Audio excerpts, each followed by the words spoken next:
Hi guys, welcome back to my channel. Today I thought it was time for a really decadent and delicious pasta recipe. It's getting to that time of year when we just want something cozy and comforting, and chicken fettuccine Alfredo is just the ticket.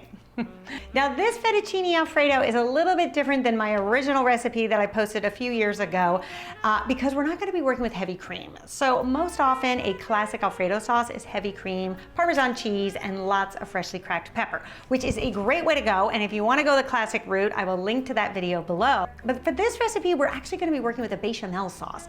It also, I think, is just an exercise in where do you want to spend the calories. And for me, I want to spend it on things that are going to also contribute flavor.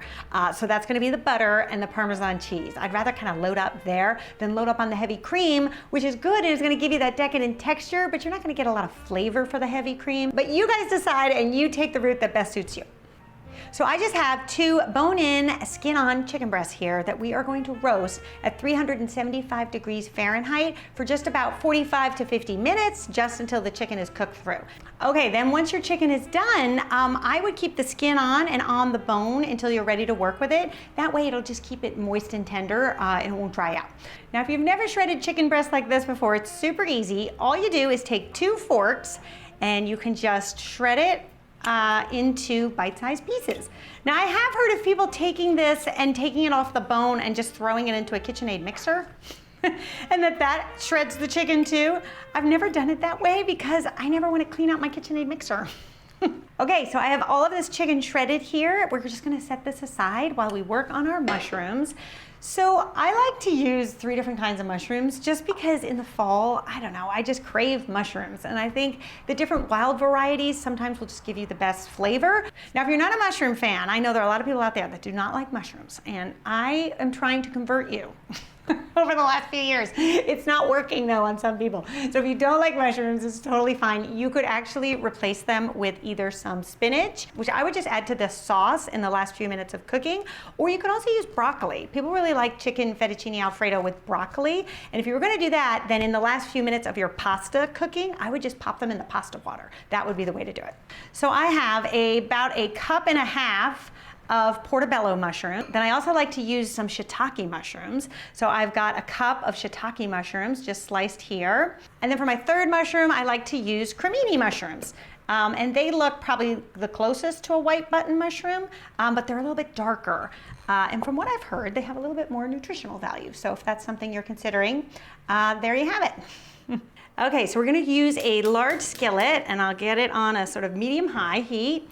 And then we're gonna use 3 tablespoons of butter. So this is one of the places I like to spend the calories. I just think that sauteing mushrooms sometimes with butter just gives you a richer flavor than olive oil. And then while your butter is melting, you can get your thyme ready. So I have some beautiful fresh thyme here, and we wanna get a teaspoon of the leaves ready to go, because to our mushrooms, we're going to add some fresh thyme. You could also use dried if you didn't have fresh, and some Worcestershire sauce, which I think those 2 things are like the most perfect combination with mushrooms. Okay, this is looking good. Our butter is nice and melted and foamy, and it's time to add the mushrooms. And then the mushrooms will start to absorb all of this delicious butter. Just make them so good.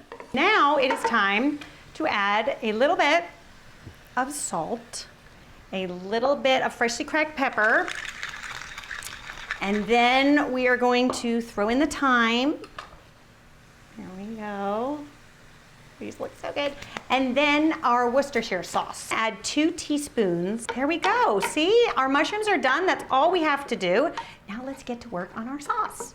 Okay, so for our bechamel sauce, we are going to add 2 tablespoons of butter to a large skillet. And I like to use a large skillet because we are ultimately going to toss the pasta in this pan, so it's good if it's pretty deep. Now, one thing about bechamel sauce is you want to make sure you have everything measured out because the process happens pretty quickly. I can't tell you how many times when I was starting to cook, I would measure as I went, and that was a horrible strategy because butter would be burning while I was out measuring the flour, and then I had to go get the milk and all that. So if you're just learning to cook, have it all measured out ahead of time. It will totally lessen the stress. Take it from me. Okay, so now that our butter is nice and sizzling, we can then add our flour. So I'm adding 2 tablespoons of flour, so equal parts butter to equal parts flour. Cook it for about a minute or so, just to cook off any of that flour taste. And then we're going to add the milk. So this is another little shortcut that I take to save a few calories because this is such a decadent dish.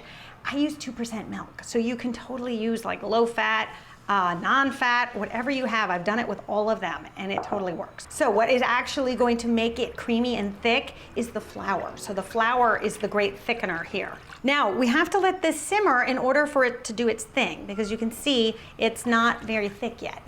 So don't be concerned. You want to let it simmer for about 5 to 7 minutes. During that time, we can season. So I am going to add 2 cloves of garlic, minced garlic.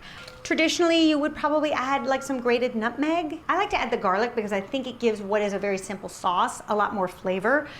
We're also going to add a little bit of salt, 2 pinches or so to taste, and definitely lots of freshly cracked pepper.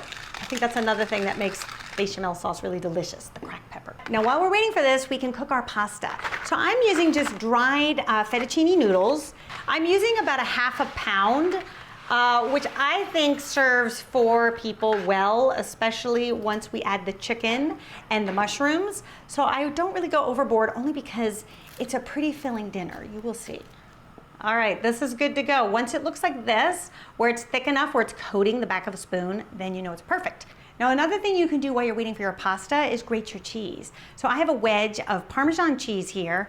We are looking for a 1.5 cups. So this is going to go into the bechamel sauce, and this is what is going to create that really delicious, cheesy, decadent sauce. I really like to use freshly grated because I think you're going to get the best flavor that way. And it doesn't take that much time, especially when you have a good paddle grater like this. I love these. These things are great. See, and look. I almost have a 1.5 cups right now. Okay, so while you're waiting, you can also add in the cheese. So we want to add the cheese into our sauce. And you just want to stir it around and melt it. And at this point, if your sauce feels like it's too thick, you could add a little splash of milk, but I normally don't do that until I get a little bit closer, because when you drain the pasta, sometimes you get a little water on the pasta and that also thins it as you toss it. Then we can also add our mushrooms. In they go. And then you can add your chicken. Now, I may not add all the chicken. You should probably eyeball it, just because chicken breasts can come in so many different sizes. So I typically cook 2, and then I kind of eyeball it. And if I feel like it's enough, then I just save it in my container and I use it throughout the week. Okay, now our pasta is ready to go. So we can just drain it and pop it in with our sauce. And then we are just going to toss this delicious sauce with the pasta. And then to add a little freshness to our sauce, I'm also going to add 2 tablespoons of freshly chopped parsley. If you so desire, you can also add a little bit of red pepper flakes and some more freshly chopped parsley on top. And there you have it. I hope you guys give this one a try and let me know what you think. Till then.